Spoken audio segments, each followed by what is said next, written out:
आमने सामने में आपका स्वागत है।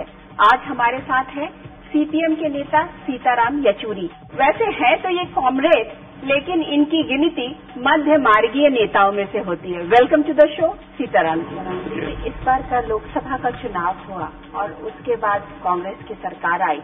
उसके बाद मैं आपका एक इंटरव्यू देख रही थी और उस इंटरव्यू में आपने हर बात पर, हर सवाल पर ये कहा कि हमारी जब सेंट्रल कमेटी की मीटिंग होगी, हमारी जब पॉलिट ब्यूरो की मीटिंग होगी, तब उसमें हम इन सारे मुद्दों पर चर्चा करेंगे और आपको एक जवाब देंगे।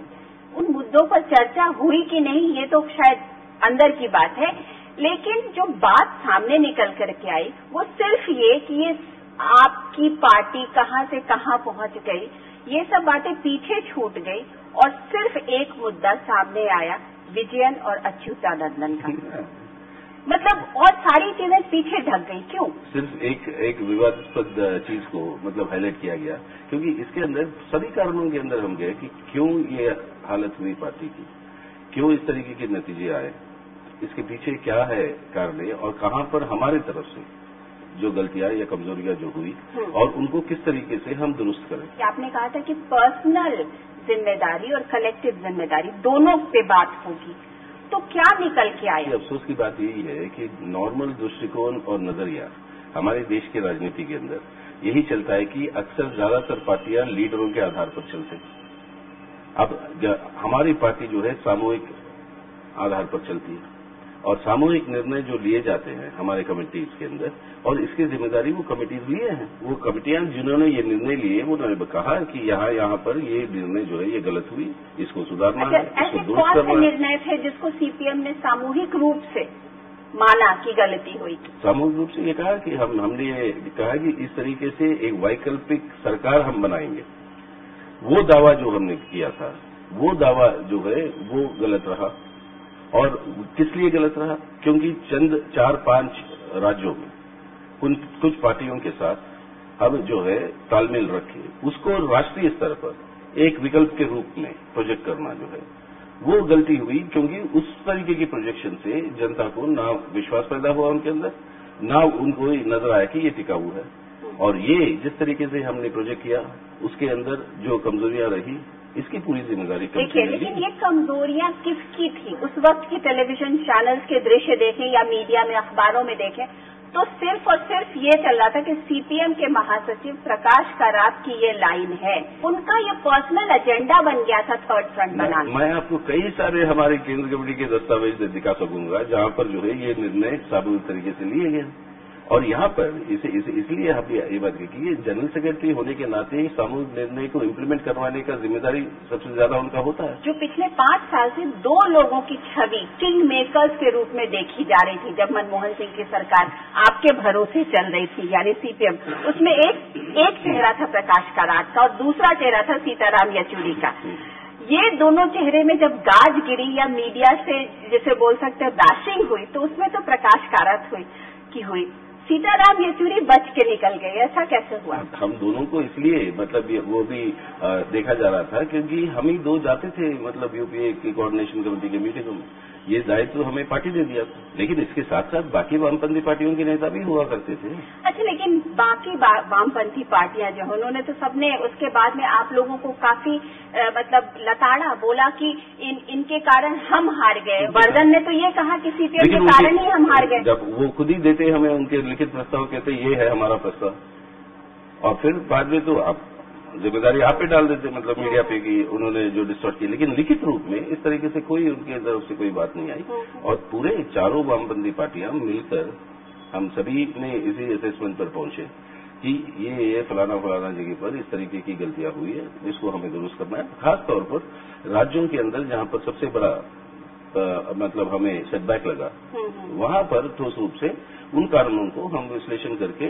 ये बताइए कि केरला में क्या कियोस मचा हुआ है? क्योंकि आप लोगों ने ठीक है अच्युतानंदन को पोलित ब्यूरो से निकाल दिया, अगर इतने ही वो खराब थे तो उनसे इस्तीफा लेना चाहिए था। अच्युतानंदन के ऊपर जो हुई है मतलब जो एक्शन जो पीबी से हटाया गया, उसका कारण ये था कि पार्टी की अनुशासन का उल्लंघन। कैसे विजयन का केरला की कम्युनिस्ट पार्टी पर इतने ज्यादा काबिज है कि आप लोग चाह करके भी उनका कुछ नहीं कर सकते हैं? देखिए, पार्टी के अंदर केरला हो, बंगाल हो, जो भी हो, केंद्र कमेटी सुप्रीम अथॉरिटी।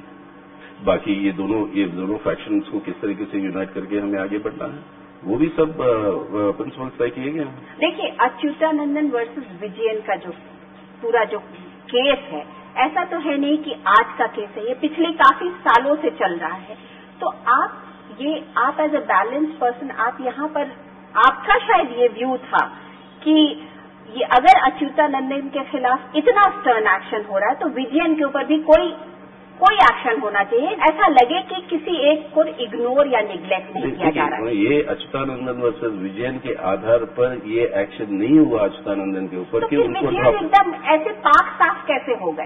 अरे उनका केस चल रहा है, वी फाइट दैट केस, वो तो हम बोल ही रहे थे। फिर भी आप उनके सपोर्ट में ऐसा लग रहा है कि पूरी की पूरी सीपीएम की पोलित ब्यूरो और सीपीएम का जो सेंट्रल कमेटी है वो विजयन के पीछे खड़ी हुई है। नहीं, कैसे? और अच्युतानंदन एकदम अलग थलग खड़े। देखिए, कई सारे यहाँ पर निर्णय जो लिए गए थे इन चुनाव में, जो सेंट्रल कमेटी ने उनको कहा, पोलिट ब्यूरो ने कहा कि वो गलत लिए गए, विजयन को भी बताया। जैसे जो यूनिटी था आपके लेफ्ट एंड डेमोक्रेटिक फ्रंट में, वहां पर अननेसेसरली कॉन्ट्रोवर्सीज पैदा हो गए थे, सुनिए हमारे सीपीआई के साथ या बाकी पार्टियों के साथ, वहां पर विजयन को कहा गया ये बात गलत हुई। जहां पर आपने वो मदनी साहब के पीडीपी के उस बात को सेंट्रल कमेटी ने कहा गलत था, आपने जो किया वो गलत है, उसके चलते हुए हमें चुनाव नतीजों पर असर पड़ा। तो ये सब बातें जो गलत मतलब जो किए गए थे उस समय चुनाव के समय, इन चीजों को तो हमने बताया। जब आप लोग मनमोहन सिंह की सरकार से आप लोगों ने वापस लिया अपना समर्थन, उस प्रस्ताव को पारित करने में कि हमें वापस लेना है, किस पार्टी का ज्यादा जोर था, सीपीएम का या सीपीआई का? चारों वामपंथी पार्टियों का, सबका यही मानना है। आप बहुत बच के निकल रहे हैं। अब मैं तो सच्चाई बता रहा हूँ। इन परमाणु करार के मुद्दे पर जब आप लोग विड्रॉ कर रहे थे तो आप ये चाहते थे कि अभी मनमोहन सिंह सरकार को थोड़ा रोक और दिया जाए, इस तरीके से रिजिड ना हो जाया जाए कि इनसे विड्रॉ कर ले। सबको पता था कि अमेरिका के अंदर प्रशासन की में बदलाव आएगी। हमने उस समय भी कहा कांग्रेस को, इसको अब तत्काल के लिए अब रोके रखिए, वहां पर जो प्रशासन में बदलाव आएगी उसके बाद में इसके बारे में विचार करेंगे। इसको अभी इतनी जल्दबाजी में आप क्यों ले जाना चाहते हैं? नहीं, विद इन द पार्टी आपका ये व्यू था कि इसको इस तरीके से गांठ को बिल्कुल तोड़ न दी जाए। नहीं, तोड़ने को हमारे सामने और कोई मौका नहीं छोड़ा ना कांग्रेस, अगर ये बात मान लेते हो। कहा यह गया कि इस तरीके की मुगालतें होने लगी आप लोगों को कि हम किंग मेकर से किंग भी बन सकते हैं, इसीलिए आप लोगों ने एक मुद्दा देखा और उस पर अपना सपोर्ट विड्रॉ कर दिया। बिल्कुल नहीं। सडनली दिल्ली के पावर में, कॉरिडोर ऑफ पावर में घूम के लगने लगा कि शायद हम भी आ सकते हैं यहाँ पे। आपको याद रखना होगा, सीपीएम की एक इतिहास है, शायद सिर्फ एकमात्र पार्टी है पूरे हिन्दुस्तान में जिनको ये ऑफर किया गया कि आपके नेता को प्रधानमंत्री हम बनाना चाहते हैं, और हमने कहा नहीं। अगर ये लालच होती तो तभी बनते। अच्छा, ये बताइए कि सोमनाथ चैटर्जी ने पार्टी के अंदरूनी इसका क्या उल्लंघन कर दिया था? बेचारे स्पीकर थे, अच्छे खासे उनका एक नाम है, उन्होंने ऐसा क्या कर दिया कि आप लोगों ने उनको हटा दिया? हटाने की जरूरत मतलब दुर्भाग्यपूर्ण है कि ऐसी परिस्थिति पैदा कर दी। स्पीकर का जो पोस्ट है वो कॉन्स्टिट्यूशनल पोस्ट है, और कहाँ 6 महीने में तो चुनाव होने वाला था। देखिए, सवाल ये था, कॉन्स्टिट्यूशनल पोस्ट बेशक है, उनको स्पीकर बना रहना जो है वो ठीक नहीं था उस समय जब समर्थन वापस ले चुके।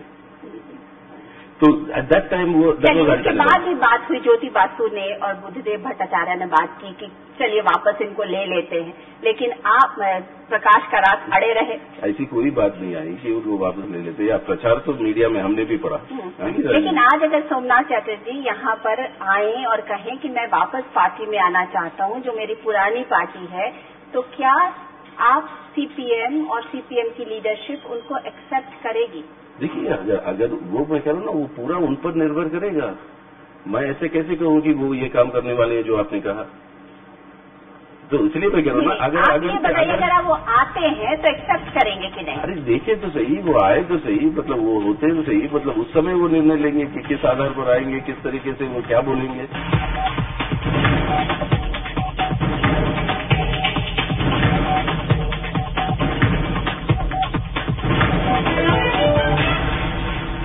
To watch more, log on to www.news24online.com.